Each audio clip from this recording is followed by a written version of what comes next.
Hello, everyone, and welcome to this video about how to write opinion editorial essays, otherwise known as opinion essays.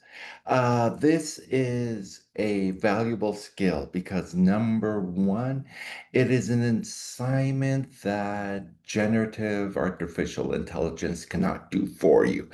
You and only you have an opinion. Artificial intelligence might help you collect the data for this, which is fine. The nature of writing op-eds, if generative AI can gather the information for you, that's fine with the caveat. You should still be knowledgeable in the subject to know if any generated intelligence is accurate.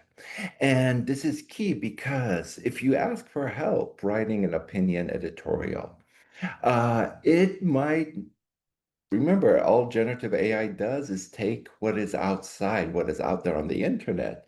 It might gather information that is not necessarily true, very opinionated, it might skew your argument.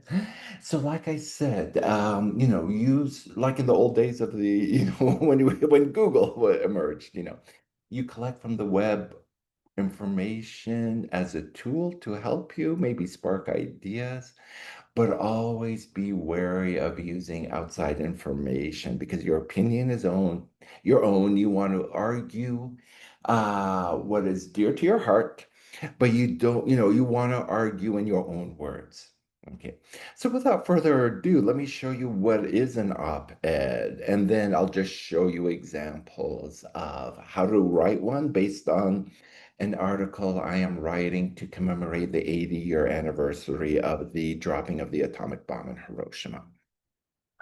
So the best resource to learn how to write an op-ed is to go to the following, and I'm going to go through it with you, is looking at this site called Op-Ed Writing the Basics at the Op-Ed Project, right? And all of this is good, but basically you want to go to the op-ed structure, okay? And when I assign op-eds in class, this is what I grade upon, okay? So op-eds are never more than 1,000 words, so it's not like a research paper, okay? A research academic paper tends to be much longer. No, this is testing your ability to make an argument within 1,000 words. And this will basically, you have a short description here. And, but let's just zoom down here. Okay, so the lead and news hook. This is how you catch the reader's attention in the age of an attention economy, or what we call clickbait. In other words, how do you get a reader to click? Okay. And so what I recommend is, going through each one of these and see how you open an op-ed, okay? The one I'm going to show you, and this is it, using wit and irony to point out a contradiction. That's only a human can do that, you see. Use an anniversary. So I'm using the 80-year anniversary of the dropping of the atomic bomb. As well, I'm not citing a major new study. I'm citing an old study, again, 80 years ago. And get personal is a very good example. My sister usually gets personal. So I'm going to find one of her op-ed essays. But let's go ahead and show you my draft. And just to show you the lead, sorry, that's not it. So here are just a good example of op-eds. I wrote this for the San Diego Union Tribune. It's republished here without the paywall. Oliver Stone talking about war in San Diego, a military hub, is a perfect fit. You see, even my title right there, I have an argument. And what is the anniversary there? It is Veterans Day and the 50-year anniversary of the end of the Vietnam War, you see. And in this case, I'm announcing this is at San Diego State. They're doing an event on the Midway Museum. Okay, that's the lead right there in the first paragraph. Here is another lead from the atomic bomb to the dirty bomb. It has been published. You're looking at a draft, right? And my lead is the 80-year anniversary of the atomic bomb. Let me make this bigger for you. And I'm trying to announce a talk I'm giving at the Institute for Innovative Governance. Okay. So, with an op-ed, you don't put notes or footnotes. You take any information you get from outside and you create a hyperlink. So, if I'm giving this talk for the Institute for Innovative Governance, what do I do here? So, this is how the hyperlink works. I want the reader, if they want further information about what this institute is, I pull up the website, okay? I copy the link, right? And what you do is you go to the text you want to hyperlink. So I'm going to do it for you twice, right? That's the text. And then, so here I'm using Google Docs, but it's the same for, it should be the same for Microsoft Word. You just want to put insert link, okay? So let me do this again for you just to show you how it's done. So for the sake of argument, okay, so this is the stuff I want to link. I just put insert link, okay, and I paste the URL. And then there you go, it creates this blue thing. And you want to do that thing you cite in an op-ed. Okay, and that's it. So I want them to go to this. I also want them to go to the Institute's Instagram page. So I put the official website here and the Instagram page here. Okay, and then there's another event at University of San Diego. So I'm going to hyperlink that there. All right. Let me see where the event is. It's another event about Hiroshima, Voices for Peace. So that's it. I want people to go there. So I just copy and then we go back to my op-ed and right there. Okay. And boom, I have my lead. Okay. So then what's the next part of an op-ed? Sorry, boom is not a good thing when talking about the atomic bomb. I apologize, but it's not getting personal. Let me see let me just go here, type in Huda Al-Marashi, and let's just go to her Washington Post article. She's a good example of getting personal. So what is her argument? It's the following. Trump thinks Muslims don't assimilate. He should have met my grandfather. So she's going personal. Okay. And what does she do? Right there. She gets personal. My Iraqi immigrant grandfather. Okay. So let's go back to the op-ed structure. Okay, is the following. Okay, so that's the lead. Okay, so the next is your argument. Okay, what's your opinion? What is your opinion and should be a formed opinion? And is it coming from, should be based on evidence, of course. It's not just you ranting, and that's what the rest of the part of the essay does. So, how do we make an argument? Is following. Okay. And go ahead and feel free to go through all of this, but right now I'm just going through your, okay, so your argument is the following. So what's my argument? Okay. Her argument is against Shannon Hannity. Okay, that's fine, but let me go to my argument. Sorry, that's just the outline. My argument is the following right there. I'm saying it for you explicitly. 80 years after unleashing this innovation in warfare, we are no safer from the threat of nuclear weapons, from North Korea's arsenal to a terrorist dirty bomb. Okay, that's it. And the rest of my essay, I am going to support this argument, you see. Right? Now, in the second part, so let's see how the op-ed now works. My first point, evidence, evidence, conclusion. Second point, evidence, evidence, conclusion. Third point, evidence, evidence, conclusion. Okay, so what's my first point? We're no longer safer? Well, here we go.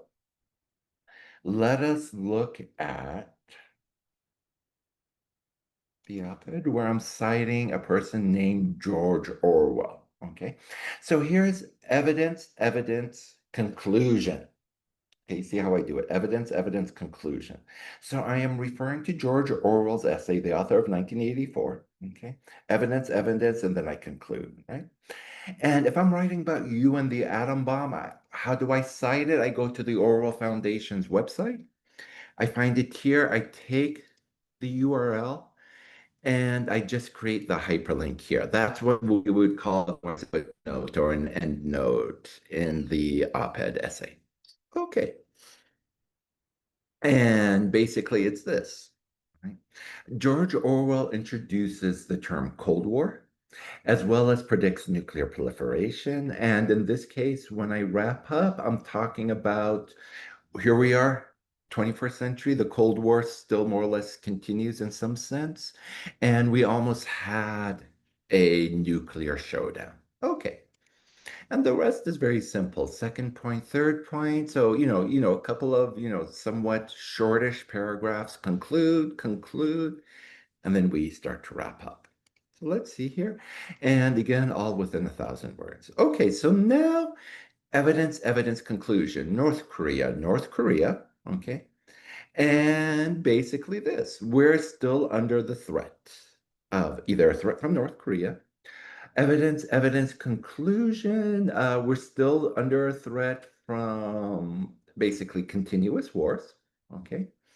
And then just to be sure, and here we go. So keep in mind, I'm writing this. This is a much shorter essay of only about 800 words. This one's saying 700 words, in fact, sorry. And you could read a much longer piece of mine, opinion, strike on Iran risks drawing San Diego military into another forever war, which is a bit longer. It's 1,000 words. And so you could okay, this is really embarrassing. I'm renting a car, but this is just the worst ad ever. Okay, it's too late. I'm not going to re-record this lecture. Let's just stupid times of San Diego. Why would you do this to me? Anyway, yes, I am renting a car. I can't afford a BMW. Okay. See how the conclusion is there. So go ahead, feel free to look at any of these, right? To be sure, paragraph is this, in which you preempt your potential critics by acknowledging any flaws in your argument. Let's do this. Okay. So what am I saying here? Okay. Just to be sure is the following. Okay, my sure is this. Right? Sure, I'm saying that these bases are there and they could be attacked, but this isn't what should be mobilized. You see, if my critics say you're focusing too much on military assets, I'm saying you're right. And this is what I conclude. Okay, my conclusion is this: we need a better educational infrastructure right here. No San Diego area course has anything dedicated to Iran on nothing really on security in the nuclear age, just a course at San Diego State. There's no undergraduate course devoted to the study of terrorism. Okay. And then here's another. Trump proposed an Iron Dome defense plan to protect the area from the North Korean threat. It's hypothetical. So whether or not it works, what we definitely do need, though, is a geopolitics of space program. Okay. And then finally, just a reminder, we need more peace education. Okay. And the peace education, of course, comes back to the second event I talked about, or just highlighting the event there. Okay. So if we go back here, to be sure is often you circle back to your lead, see how I did that. And that's it. That's how you write an opinion editorial essay. Now, you might never get published in the New York Times. Okay. And that's it. Okay, I have been published in the New York Times. I'm not flexing. That was a long time ago. Let's see. By the way, let's flex anyway then. Let's see, it's even out there because it was, like I said, Ibrahim, New York Times. Um,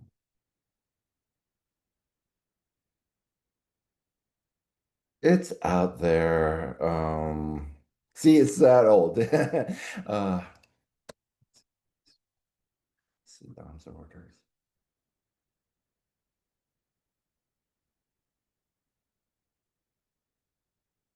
Yep, that's fine.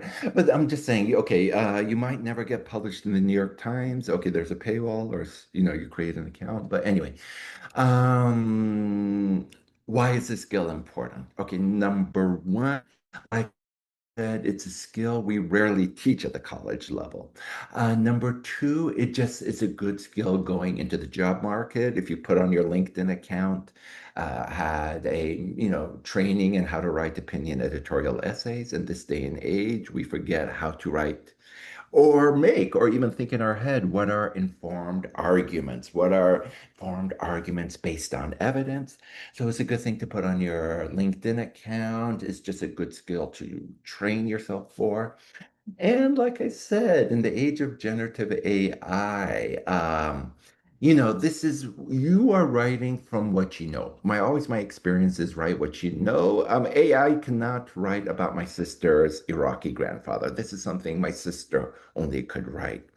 And that's also a good skill you should use. How can you write, make your personal opinion into an informed argument. Okay, it's a good to have on the job market. It's good because hopefully, when you read these opinion editorial arguments, you'll now have the skills to assess.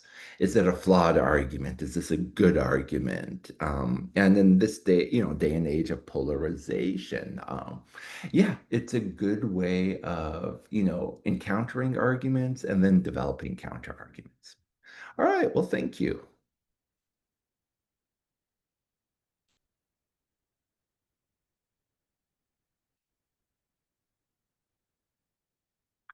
And good luck. And hopefully that piece will get published.